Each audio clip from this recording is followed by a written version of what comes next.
جتنا قرآن مجید میں نفاق بیان ہوا ہے نا، وہ نفاق ہے کہ جو اقامت دین کی راہ کی مشکلات کی وجہ سے کسی بندے نے اختیار کیا ہے۔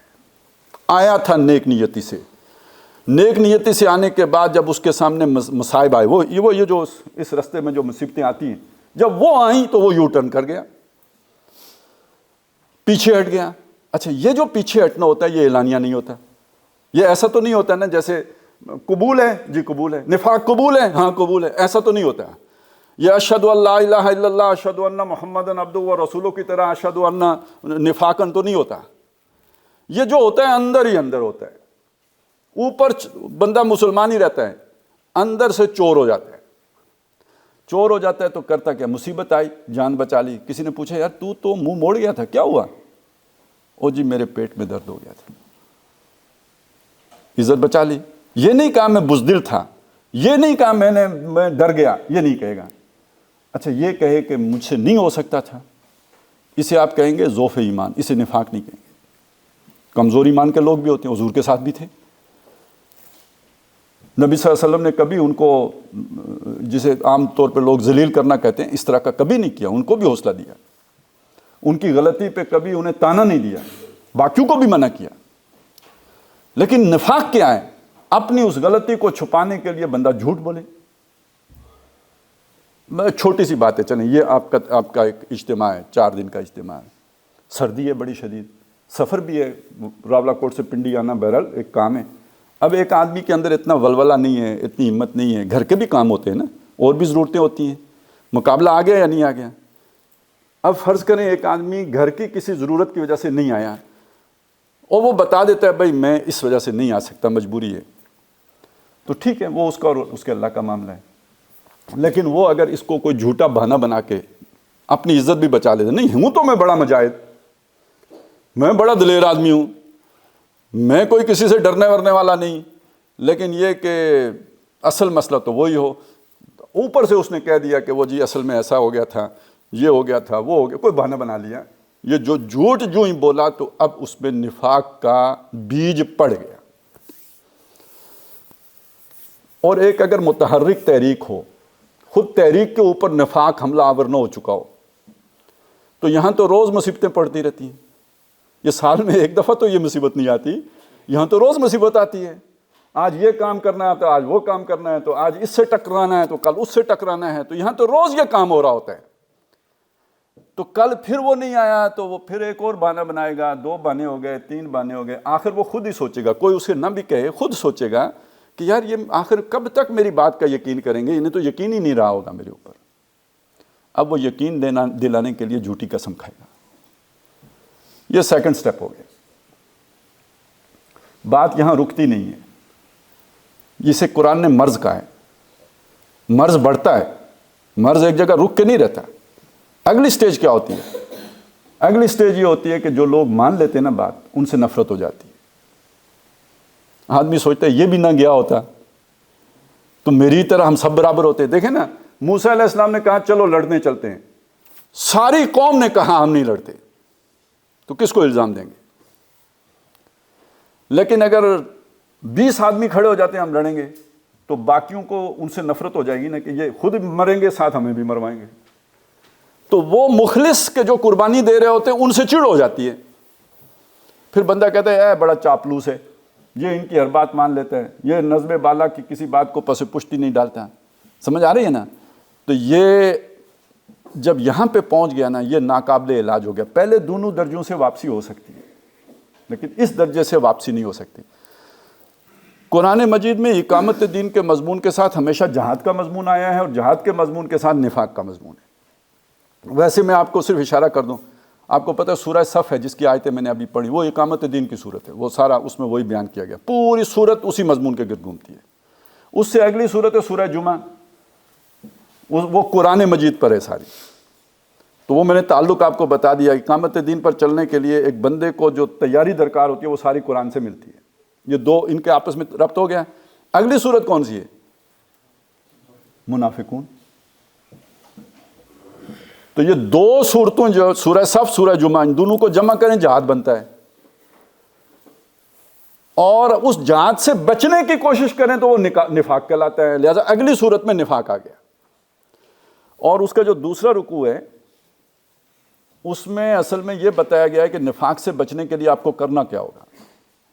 فرمایا یا ایھا الذین آمنوا، ہے وہ لوگوں جو ایمان لائے ہو، لا تلہکم اموالکم ولا اولادکم عن ذکر اللہ، تمہارے مال اور تمہاری اولاد تمہیں اللہ کی یاد سے غافل نہ کر دیں. یعنی اقامت دین کی جدوجہد کرنے والوں کو ہر وقت اللہ کو یاد رکھنا چاہیے. اور یاد رکھنے کا مطلب کیا ہے؟ دیکھیں نا، یاد رکھنے سے ہم کیا معنی لیتے ہیں؟ معروف تصورات کیا ہیں یاد رکھنے کے؟ تسبیح پڑھیں. یہاں یاد رکھنا اس معنی میں نہیں ہے. اللہ پورے تعارف کے ساتھ، وہ بادشاہ ہے، وہ بادشاہ ہے تو اس بادشاہ کا ایک قانون ہے، نظام ہے، دین ہے. ہم اس کے بندے ہیں، ہم اس کے آپ عبادت گزار ہیں.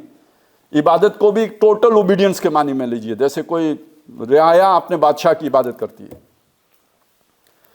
یہ تعلق یاد رکھو، تمہارا اور اللہ کا تعلق کیا ہے، اور اس تعلق سے تمہیں غافل کون کرے گا؟ یہ تو نہیں کہا نمرود غافل کرے گا، یہ تو نہیں کہا فرعون غافل کرے گا، یہ تو نہیں کہا کہ اس کے لیے کوئی جناب کوئی خفیہ ایجنسی تمہیں غافل کرے گی.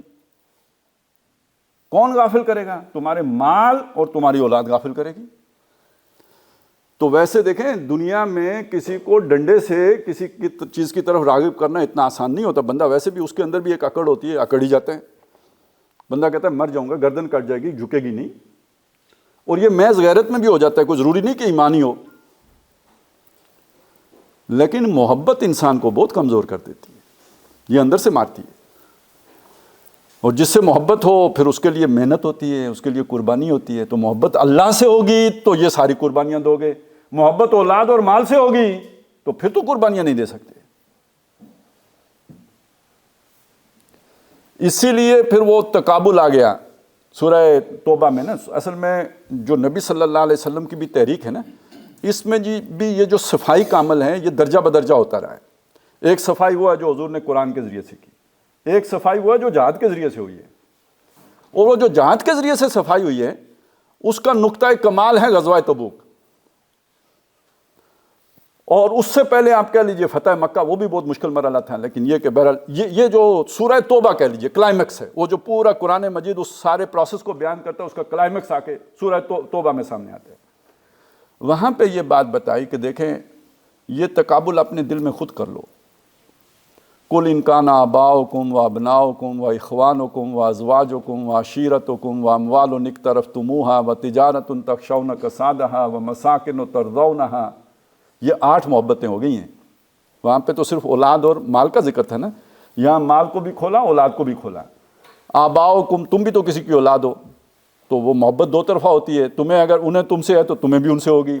تو اگر تمہارے آبا کی محبت، ابناؤکم بیٹوں کی محبت، اخوانکم بھائیوں کی محبت، ازواجکم بیویوں کی محبت یا بیویوں کے لیے ان کے شوہروں کی محبت، عشیرتکم برادری کی محبت، اموال اقترفتموہا مال جو محنت سے کمائے ہیں ان کی محبت، تجارت تخشون کسادہا تجارت جس کی کساد بازاری کا خطرہ رہتا ہے کہ کہیں مندہ نہ ہو جائے، جیسے آج کل مندہ آیا ہوا ہے، ملک ڈیفالٹ کر جائے، ڈالر جو ہے نا وہ شارٹ ہو جائے.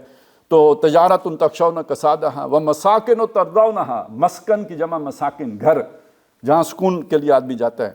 تو وہ جو تم نے ڈیکوریٹ کیے ہیں یا جو تمہیں بہت پیارے لگتے ہیں، راضی جن پہ آتا ہے دل تمہارا، احب الیکم اگر تمہیں محبوب تر ہیں، من اللہ و رسولہ و جہاد فی سبیلہ، اللہ سے، اللہ کے رسول سے. اور اللہ اور رسول کی محبت جو ٹرانسفارم ہوتی ہے وہ جہاد کی محبت میں ہوتی ہے. ویسے تو مجھے اللہ سے محبت ہے، مجھے رسول سے محبت ہے، نعتیں پڑھیں، ثنا پڑھیں، جو مرضی کریں، حمد پڑھیں، تو یہ تو اس سے تو محبت کا پتہ نہیں چلے گا. وہ تو پتہ چلے گا آپ نے قربانی کتنی دی ہے، محبوب کے لیے قربانی کتنی دی ہے، تو وہ تو جہاد سے جا کے پتہ چلے گا. وہ جہاد فی سبیلہ. اگر ان 3 چیزوں کے مقابلے میں ان 8 چیزوں میں سے کوئی ایک بھی اگر غالب ہے، فتربصوا، تو انتظار کرو. اب یعنی جاؤ انتظار کرو کا مطلب یہاں پہ کیا ہوگا؟ یعنی اللہ کو اب تم سے کوئی غرض نہیں. فیلیور ڈکلیئرڈ کہ تم ناکام انسان ہو. جاؤ اس دروازے سے نکل جاؤ. اب فتربصوا، انتظار کس کا کرو؟ حتی یاتی اللہ بامری، یہاں تک کہ اللہ کا امر آ جائے. امر کون سا؟ موت. کیونکہ امتحان میں تو اب ناکامی ہو گئی, جو تمہارا مدت طے ہے وہ تم پوری کرو گے اب, اور یہ فیصلہ ابھی لے جاؤ, ڈکلیریشن ابھی لے جاؤ, واللہ لا یہدی القوم الفاسقین. ایسے فاسقوں کو اللہ ہدایت نہیں دیتا. تو فسق کیا ہوا پھر؟ فاسق کون ہوا پھر؟ فاسق وہ ہوا نا کہ جس نے اللہ, رسول, جہاد کی محبت پر دنیا کی کسی محبت کو ترجیح دی. اس آیت نے یہ بالکل واضح کر دیا, یہ فاسق ہیں. اسی کا نتیجہ نکلے گا کہ جو محبت, یعنی انہی محبتوں سے کوئی محبت ہوگی جو آپ کو جہاد سے روکے گی. جیسے موسیٰ علیہ السلام کی قوم کو روک لیا, وہ نہیں لڑنے گئے.